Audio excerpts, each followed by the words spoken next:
చాలా మందికి తెలియని విషయం ఏంటంటే మీరు గోల్డ్లో ఇన్వెస్ట్ చేయడానికి జస్ట్ రూ. 8 చాలు. చైనీస్ ఫాస్ట్ ఫుడ్ లాగా ఇన్స్టెంట్గా అప్పు దొరుకుతుంది అంటే అది డేంజర్ లోన్ అని చెప్పవచ్చు. ఇప్పుడు లోన్ యాప్తో జరుగుతుంది కూడా అదే. ట్రేడింగ్ చేయడమే ఒక రిస్క్, అప్పు చేసి ట్రేడింగ్ చేయడం డబుల్ రిస్క్. అద్దె ఇల్లు ఒక అసెట్ అని ఎలాన్ మస్క్ చెప్పింది కూడా అందుకే. లక్ష్మీదేవి ఎల్లప్పుడూ వైఫై లాగా మీ చుట్టూ తిరుగుతూనే ఉంటుంది. వైఫై కనెక్ట్ కావాలంటే కావాల్సింది అదృష్టం కాదు, కరెక్ట్ పాస్వర్డ్. మీరు ఎన్నో టూర్లకు వెళ్తుంటారు, ఎన్నో మందు పార్టీలకు వెళ్తూ ఉంటారు, కానీ సంవత్సరానికి ఒకసారి ఇలాంటి బుక్స్ పార్టీకి కూడా వెళ్ళండి. స్టాక్ మార్కెట్లో ట్రేడింగ్ చేయడం వల్ల లాభపడేది మీరు కాదు, మార్కెట్ మాత్రమే. ఇంకొక ఉదాహరణ చూస్తే, ఒక వ్యక్తి పార్కింగ్ స్పేస్ లేకుండా ఇల్లు కట్టుకుంటాడు. ఇప్పుడు కార్ లేదు కదా అని ఆ వ్యక్తి జీవితంలో కారు కొనడు, ఎందుకంటే అతను ఇంకా చిన్న బకెట్ కాబట్టి. అన్నీ కోల్పోయిన తర్వాత కూడా జీవితాన్ని తిరిగి జీరో నుండి స్టార్ట్ చేయవచ్చు. ఎండమూరి వీరేంద్రనాథ్ గారు ఒక పుస్తకంలో రాసిన మాట ఇది. దాదాపు 19-20 సంవత్సరాల క్రితం నేను మొదటిసారి కట్టుబట్టలతో జేబులో రూపాయి కూడా లేకుండా జీరో అయిపోయి రోడ్డున పడ్డాను. ఆ తర్వాత మళ్ళీ 8-9 సంవత్సరాల క్రితం కూడా అదే పరిస్థితి, కాకపోతే ఈసారి జీరో అవడం కాదు, మైనస్లోకి వెళ్ళిపోయాను. ఒక పుస్తకంలో ఎండమూరి గారు రాసిన ఈ మాట నా జీవితంపై గొప్ప ప్రభావాన్ని చూపించింది. అలాగే రాబర్ట్ క్యూసాకి పుస్తకాలు నా ఫైనాన్షియల్ లైఫ్ని కంప్లీట్గా మార్చివేశాయని చెప్పవచ్చు. పుస్తకాలకు ఉన్న శక్తి అటువంటిది. ఈ వీడియో చేస్తున్న సమయానికి హైదరాబాద్లో బుక్స్ ఎగ్జిబిషన్ నడుస్తుంది. ఇది అయిపోయిన తర్వాత జనవరిలో విజయవాడలో కూడా బుక్స్ ఎగ్జిబిషన్ ఉంటుంది. మీరు ఎన్నో టూర్లకు వెళ్తుంటారు, ఎన్నో మందు పార్టీలకు వెళ్తూ ఉంటారు, కానీ సంవత్సరానికి ఒకసారి ఇలాంటి బుక్స్ పార్టీకి కూడా వెళ్ళండి. జీవితంలో ఎదగాలి, జీవితంలో ఏదైనా సాధించాలి అని అనుకునే లక్షల మంది పుస్తకాలు కొనడానికి అక్కడికి వెళ్తూ ఉంటారు. ఇక విషయంలోకి వస్తే rich dad poor dad, the intelligent investor, the psychology of money, think and grow rich ఇలాంటి 100 పుస్తకాలు తీసుకొని వాటిని మిక్సీలో వేసి బాగా రుబ్బి అందులోంచి 13 డబ్బు రహస్యాలు బయటకు తీస్తే అవి ఏమై ఉంటాయి అన్నదే ఈ వీడియో. అవన్నీ పూర్తిగా తెలియాలంటే మీరు ఈ వీడియోను ఎక్కడ స్కిప్ చేయకుండా చివరి దాకా చూడండి. Number 1, track and budget your money. మీరు ఏదైనా ఒక మంచి కార్పొరేట్ కంపెనీని గమనించండి. వారు తమ అకౌంట్స్ ఎలా మేనేజ్ చేస్తున్నారో చూడండి. ప్రతి ఒక్క ఖర్చును కూడా వాళ్ళు అందులో రాస్తూ ఉంటారు. అదేవిధంగా మీరు సంపాదించిన ప్రతి ఒక్క రూపాయి ఎక్కడికి వెళ్తుందో మీరు తెలుసుకోవడం ముఖ్యం. If you cannot measure it, you cannot improve it. ఇది ఫైనాన్స్లో ఒక ఫేమస్ రూల్ అనమాట. అవసరమైతే YNAB, మింట్ లేదా ఎక్స్పెన్స్ మేనేజర్ వంటి మనీ మేనేజ్మెంట్ యాప్లను ఉపయోగించండి. ట్రెడిషనల్ మెథడ్స్ ఇష్టపడితే ఎక్సెల్ షీట్ కానీ లేదా నోట్బుక్ కానీ ఉపయోగించి ప్రతి ఒక్క ఖర్చును రికార్డ్ చేయండి. చిన్నవి నుండి పెద్దవాటి వరకు అన్ని ఖర్చుల్ని గమనించండి. క్యాష్ పేమెంట్స్ కాకుండా డిజిటల్ పేమెంట్స్ చేయడం వల్ల ఇంపల్సివ్ పర్చేస్ పెరిగిపోయాయి. మీరు బయటికి వెళ్ళి ఒక టీ కానీ లేదా సమోసా కానీ దాని మీద పెట్టే ఖర్చు కూడా మీకు తెలియాలంటే మీ మొత్తం ఆదాయాన్ని అర్థం చేసుకోండి.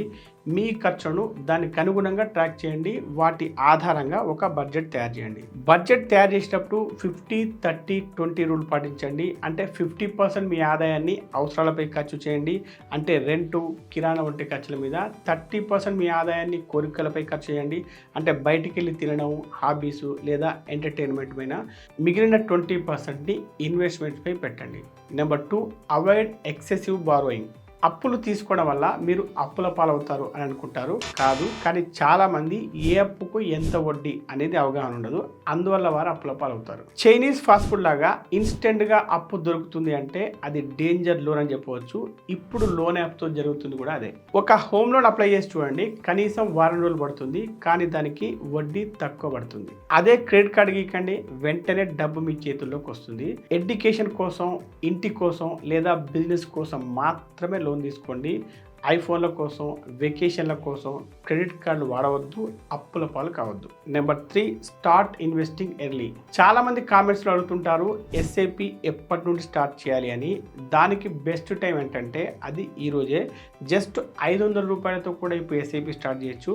చాలామందికి తెలియని విషయం ఏంటంటే మీరు గోల్డ్లో ఇన్వెస్ట్ చేయడానికి జస్ట్ రూ. 8 చాలు.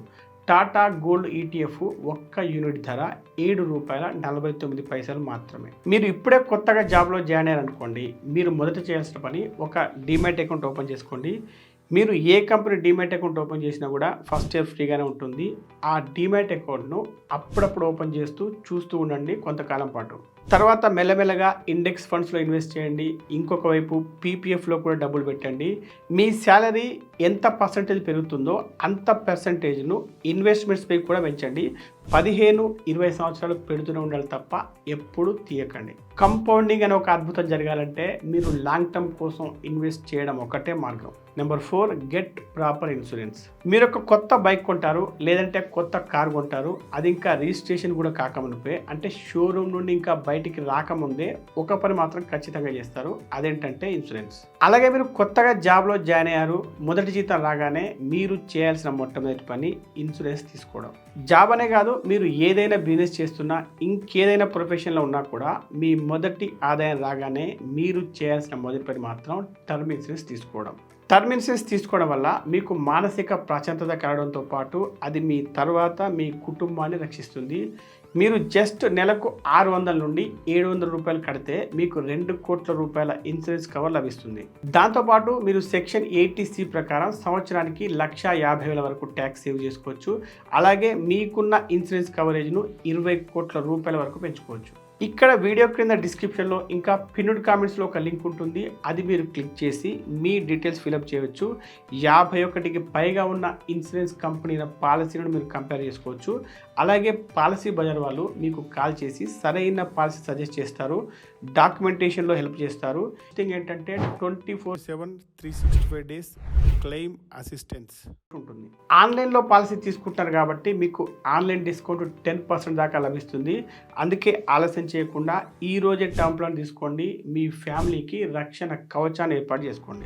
ఇక్కడ చాలా మంది చేసే మిస్టేక్ ఏంటంటే కార్పొరేట్ కంపెనీలు వారి ఎంప్లాయీస్ కోసం లైఫ్ ఇన్సూరెన్స్ ఇంకా హెల్త్ ఇన్సూరెన్స్ 2 సౌకర్యాలు కల్పిస్తూ ఉంటాయి. మీకు కంపెనీ ఇచ్చినా ఇవ్వకపోయినా మీరు టర్మ్ ఇన్సూరెన్స్, హెల్త్ ఇన్సూరెన్స్ పర్సనల్గా తీసుకోవాల్సిందే. హెల్త్ ఇన్సూరెన్స్ తీసుకోవడం కోసం కూడా ఇంతకుముందు చెప్పిన స్టెప్స్ను ఫాలో అవ్వండి. నెంబర్ 5, మెయింటైన్ ఎన్ ఎమర్జెన్సీ ఫండ్. ఫైనాన్షియల్ ప్లానింగ్ గురించి ఏ పుస్తకం చెప్పినా అందులో ఎమర్జెన్సీ ఫండ్ గురించి మాత్రం ఖచ్చితంగా ఉంటుంది. మీ నెల ఖర్చులు 15,000 రూపాయలు అనుకోండి, అంటే 6 నెలలకు 90,000 రూపాయలు. ఇంత మొత్తం మీరు ఎమర్జెన్సీ ఫండ్గా పెట్టుకోవాలి. అలా అని చెప్పి ఈ అమౌంట్ను స్టాక్ మార్కెట్లో, మ్యూచువల్ ఫండ్స్లో, రియల్ ఎస్టేట్లో పెట్టకూడదు. ఫిక్స్డ్ డిపాజిట్స్, లిక్విడ్ ఫండ్స్ లాంటి వాటిలో పెడితే అవసరానికి డబ్బు తీసుకునే వెసులుబాటు ఉంటుంది. Number 6, avoid investing by taking loans. చాలామంది తాము స్మార్ట్ అని అనుకుంటారు. అప్పు చేసి మరీ stocks, futures and options, crypto కరెన్సీలో ట్రేడింగ్ చేస్తూ ఉంటారు. మీరు ఇన్వెస్టింగ్ చేయాలన్నా, ట్రేడింగ్ చేయాలన్నా మీ సొంత డబ్బుతో మాత్రమే చేయండి. ట్రేడింగ్ చేయడమే ఒక రిస్క్, అప్పు చేసి ట్రేడింగ్ చేయడం డబుల్ రిస్క్. అలా చేసిన వారే ఎక్కువ మంది ఆత్మహత్యలు చేసుకుంటున్నారు. Number 7, beware of get rich quick schemes. ఎవరు రాత్రికి రాత్రే కోటీశ్వరులు అయిపోరు. అదృష్టం కొద్దీ కోట్ల రూపాయలు వచ్చినా కూడా కౌన్ బనేగా కరోడ్పతిలో కోట్లు గెలుచుకున్న సుశీల్ కుమార్ పరిస్థితిలాగా తయారవుతుంది. ఒకప్పుడు లాటరీ టికెట్లు కొనేవారు, ఇప్పుడు అప్డేట్ అయిపోయి ఆన్లైన్ బెట్టింగ్ ఆడుతున్నారు. ఇందులో అదృష్టం 1,00,000 మందిలో ఒక్కడికి మాత్రమే తగ్గుతుంది. ఇంకా కొంతమంది మల్టీ లెవెల్ మార్కెటింగ్లో తమ సమయాన్ని, డబ్బును వృధా చేసుకుంటున్నారు. ఇందులో కూడా సక్సెస్ పర్సెంటేజ్ ఎంత అంటే 0.004%, అంటే 1000 మందిలో 4 అన్నమాట. రిచ్ అవ్వడం అనేది ఒక ప్రాసెస్. మీరు కన్సిస్టెంట్గా లాంగ్ టర్మ్ కోసం ఇన్వెస్ట్ చేస్తే తప్ప మీరు రిచ్ కాలేరు. Number 8, manage high risk investments carefully.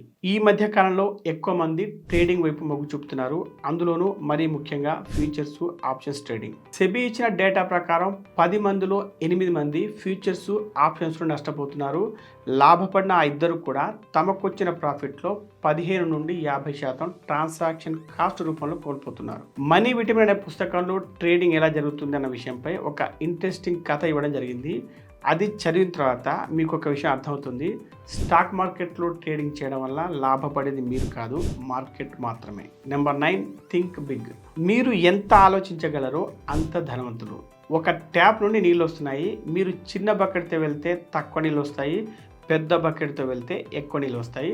అలాగే మీరు ఎక్కువ డబ్బులు రాబట్టాలంటే పెద్ద ఆలోచనలు చేయాలి. బాహుబలి, పుష్ప లాంటి సినిమాలు హిందీ సినిమాల రికార్డుల్ని బద్దలు కొట్టాయంటే దానికి కారణం పెద్ద ఆలోచనలు చేయడమే. ఇంకొక ఉదాహరణ చూస్తే, ఒక వ్యక్తి పార్కింగ్ స్పేస్ లేకుండా ఇల్లు కట్టుకుంటాడు. ఇప్పుడు కార్ లేదు కదా అని ఆ వ్యక్తి జీవితంలో కారు కొనడు, ఎందుకంటే అతను ఇంకా చిన్న బకెట్ కాబట్టి. మీరు నక్షత్రాల కోసం గురిపెడితే కనీసం చంద్రుడైనా కొడతారు. పేద ప్రజలు తమ ఇంట్లో సీలింగ్ వైపు కూడా గురిపెట్టలేరు. Number 10, don't rush into buying a house. ఇల్లు కొనడం అనేది పెళ్లి చేసుకోవడం లాగానే జీవితంలో అతి ముఖ్యమైన నిర్ణయం. కుటుంబ సభ్యులు, స్నేహితులు, సొసైటీ మిమ్మల్ని ఎంత ఒత్తిడి చేసినా మీరు చిన్న వయసులో పెళ్లి చేసుకోరు కదా. మరి ఎవరికో చూపించుకోవడం కోసం చిన్న వయసులోనే ఇల్లు కొనడం ఎందుకు? ఇల్లు కొనుక్కొని జీవితాంతం దాని ఈఎంఐ కట్టడం కోసం కష్టపడడం కాదు. మీరు కష్టపడి కనీసం 10-15 సంవత్సరాలు ఇన్వెస్ట్ చేయగలిగితే ఆ తర్వాత మీరు బ్రహ్మాండమైన ఇల్లు కొనుక్కోవచ్చు, ఈఎంఐ గురించి ఆలోచన చేయకుండా. అద్దె ఇల్లు ఒక అసెట్ అని ఎలాన్ మస్క్ చెప్పింది కూడా అందుకే. Number 11, make your own luck. Lakshmidevi ఎల్లప్పుడూ వైఫై లాగా మీ చుట్టూ తిరుగుతూనే ఉంటుంది. వైఫై కనెక్ట్ కావాలంటే కావాల్సింది అదృష్టం కాదు, కరెక్ట్ పాస్వర్డ్. బీరువాలో మిరియాలు, లవంగాలు పెడితే అదృష్టం రాదు. అదృష్టం అనేది ఎవరికి రాదు, దాన్ని మీరు తయారు చేసుకోవాలంటే మీ డోర్స్ అన్నీ ఓపెన్ పెట్టుకోవాలి. అప్పుడు కొన్ని అవకాశాలు వస్తాయి, వాటిని ఉపయోగించుకోవాలి. ఇంతకుముందు చెప్పినట్టుగా ఏదో ఒక పాస్వర్డ్ మిమ్మల్ని అదృష్టం అనే వైఫైకి కనెక్ట్ చేస్తుంది. Number 12, set financial goals. Ravi హైదరాబాద్లో ఒక సాఫ్ట్వేర్ ఇంజనీర్గా పనిచేస్తున్నాడు. పిల్లల చదువు కోసం 5 సంవత్సరాల్లో 10 లక్షలు సంపాదించాలి అనేది అతడు పెట్టుకున్న ఒక గోల్. అందుకోసం అతడు నెలకు 15,000 రూపాయల ఎస్ఐపిని ఈక్విటీలో చేస్తున్నాడు. 12% యావరేజ్ రిటర్న్స్ ఎక్స్పెక్ట్ చేస్తున్నాడు. అలాగే విజయవాడలో స్కూల్ టీచర్గా పనిచేస్తున్న ప్రియ ఇల్లు కట్టుకోవడం కోసం 10 సంవత్సరాల్లో 50 లక్షలు సంపాదించాలి అని గోల్ పెట్టుకుంది. అందుకోసం ఆమె పీపీఎఫ్లో డబ్బులు పెడుతూ వస్తుంది. ఇలా మీరు రకరకాల ఫైనాన్షియల్ గోల్స్ పెట్టుకోవడం వల్ల మీ ఇన్వెస్ట్మెంట్స్ను కరెక్ట్గా ప్లాన్ చేసుకోవచ్చు, క్రమం తప్పకుండా వాటిని పాటించవచ్చు. Number 13, take calculated risk. ఒక ఇన్వెస్ట్మెంట్లో నాకు ఎంత లాస్ వచ్చినా దాన్ని నేను కంటిన్యూ చేస్తాను అని అనడం మూర్ఖత్వం అవుతుంది. మీరు ఒక ఇన్వెస్ట్మెంట్స్లో ఎంటర్ అయ్యేటప్పుడే దానివల్ల మీరు తీసుకోగలిగే రిస్క్ ఎంత అనేది మీరు డిసైడ్ చేసుకొని ఉండాలి. మీరు అనుకున్న లాస్ అయిన వెంటనే ఆ ఇన్వెస్ట్మెంట్ నుండి తప్పుకోవాలి. దీన్నే స్టాప్ లాస్ కట్టింగ్ అని కూడా అంటారు. దీనివల్ల మీకు కలిగే లాభం ఏంటంటే మీరు మీ ఇన్వెస్ట్మెంట్ మొత్తాన్ని కోల్పోరు. ఎస్పెషల్లీ మీరు 20 సంవత్సరాల వయసులో ఉన్నట్లయితే క్యాలిక్యులేటెడ్ రిస్క్ తీసుకోవడం చాలా ఇంపార్టెంట్. ఇది మీకు ఎక్కువ రిటర్న్స్ పొందడానికి మరియు రిస్క్ రివార్డ్ రేషియోను బ్యాలెన్స్ చేయడానికి చాలా ఉపయోగపడుతుంది. ఇవి మనం 100 పుస్తకాలను తీసుకున్న కొన్ని ముఖ్యమైన డబ్బు రహస్యాలు. వీడియో ముగించే ముందు మీ అందరికీ చెప్పేది ఒకటే, పుస్తకాలు చదవడం వల్ల కోటీశ్వరులు అవుతారా అని చాలామంది కామెంట్స్ పెడుతూ ఉంటారు. దానికి జవాబు ఏంటంటే, పుస్తకాలు చదవడం వల్ల కోటీశ్వరుడు కాకపోవచ్చు, కానీ ప్రతి ఒక్క కోటీశ్వరుడు పుస్తకాలు చదివినవాడే. ఈ వీడియో మీకు నచ్చితే లైక్ చేసి కామెంట్ చేయండి. మీకు తెలిసిన వారందరికీ ఈ వీడియోని షేర్ చేయండి. Be rich, stay rich. Video మధ్యలో చెప్పినట్టుగా మీ ఫ్యామిలీకి ఒక రక్షణ కవచాన్ని ఏర్పాటు చేసుకోవడం కోసం ఈరోజే టర్మ్ ప్లాన్ తీసుకోండి. వీడియో కింద డిస్క్రిప్షన్లో ఇంకా పిన్నుడ్ కామెంట్స్ ఉన్న లింక్ని క్లిక్ చేయండి.